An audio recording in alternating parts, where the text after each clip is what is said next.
You could be wiser as an educated advisor. Hello everyone, I'm Steve Savant, syndicated financial columnist and money color commentator. On today's show, our schools have failed to make our children financially astute. Part 2 of our series on consumer financial awareness with financial advisor and president of the Society for Financial Awareness, Jim Chilton. And it's all here on Let's Get Down to Business. Welcome to the show, Jim. Thanks, Steve. Well, we're talking the second segment. If you didn't watch the first one, you need to go back and watch the first segment first. I think you're going to need some chronology this week with Jim. We're going to try to stick to it. Wow, I'm thinking public school. We spend billions, serious billions of dollars in the public school arena. Even parochial schools are guilty of what we're going to be talking about. I was not raised with any money help at all. I didn't know what a checkbook was. I didn't know, and back when I was a young man, there was no credit cards, right? So I had no education at all. I didn't know, was it a good deal or a bad deal? If I had the money, it was a good deal. Sure. I just spent as I had it. I did not realize I could put my car payments on time. That was the first time I did it. I didn't realize I could buy a piece of furniture on time. So I did, hey, it fits within my cash flow.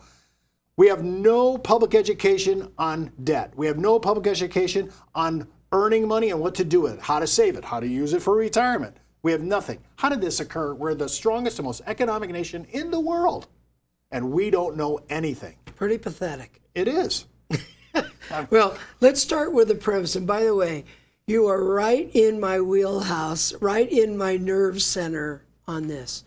SOFA was created because of what you're talking about. Society for Financial Awareness. Now, now I realize there's a basic premise. Men are logical, women are emotional. This topic ought to be both for everyone. Mm-hmm. School districts, the state's Board of Education, create what is called, like a bullseye, core, the core, dead red center, core curriculum. So if you came in from another planet and you said to someone, Steve, what is the core curriculum of school? And they say, well, it's critical thinking. It's all about developing one's life skills. Now, I've raised 5 kids. They put down their test tubes in 11th and 12th grade. And I get the part about critical thinking. I think it's great. Computer science, mathematics, I get it. Can you honestly say with a straight face, Steve, leaving financial literacy out is not a core curriculum? Mm-hmm. I mean, 724, when have you ever not thought something in the day about what are you going to do about money? Either when it comes in, or you don't have enough for it to go out, or what are you going to do for the future? And our school system and every board of education across, I told you I was going to be fired up about this. Every board of education allows this nonsense to go on year after year, and they talk about the money and the this and the meetings. This thing goes on forever, and we raise through this system generation after generation of financial illiterates. It's because they're uninformed. We have a mindset, almost just by connecting the dots, that I guess when you graduate from high school, somewhere between that and your freshman year, in one of your nights of sleep, the financial fairy comes in and drops pixie dust on your head, and you wake up one morning and you understand how to get a car loan. You know how to shop a student loan. You understand a credit card. It goes on and on and on, and we do nothing about it. Maybe you might hear an administrator say, well, after the kids get to high school, after they've got enough to graduate in their requirements, we might float a 1-semester elective course. Unbelievable. This ought to be going on from probably 2nd grade about prioritizing of money all the way through high school, core curriculum.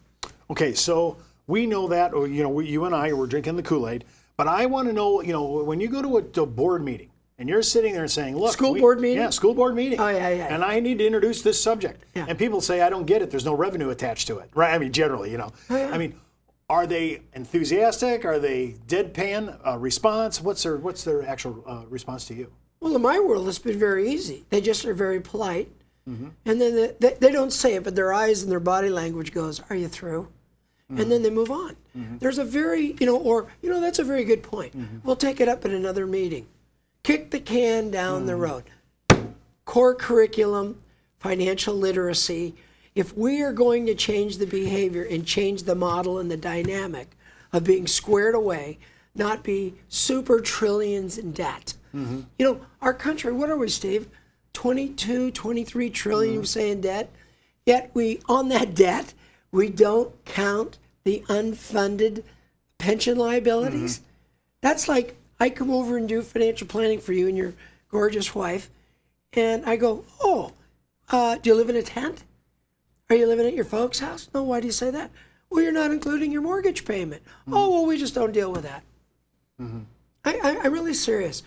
If we expect America to be the greatest country in the world, how this has gotten by at every level, political, educational, citizens ought to be in their board meetings demanding financial literacy for their children.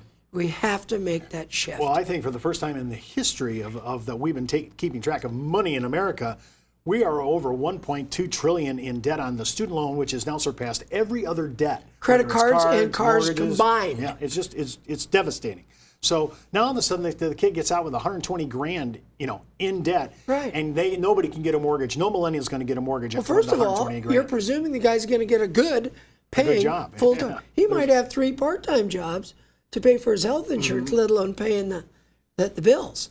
Yeah, which the health insurance is mandatory, but the financial literacy is not. I write an article every April in National Financial Literacy Month, okay? National Financial Literacy Month. I call it the worm in the apple.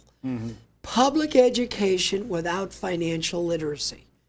And again, this is the foundation. This is the bedrock of growing our citizens and taking them away from debt that absolutely suffocates and strangles their wallet.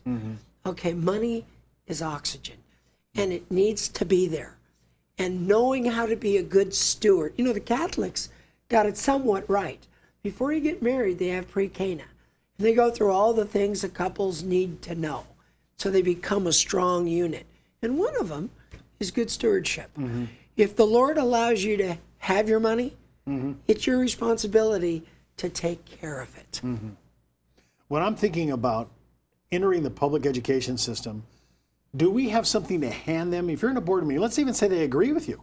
Okay, where do we go next? Where is there? I noticed that there's things out on the line. Khan Academy comes to mind. What are the bigger ones? Sure. There are a lot of places, but what do I offer them back? Because they have no tutorials. There's no educational curriculum. You ask them if they are open for a curriculum.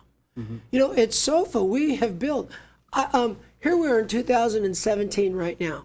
The University of California at San Diego, about 6 colleges and 40,000 students with faculty. It's like 55,000.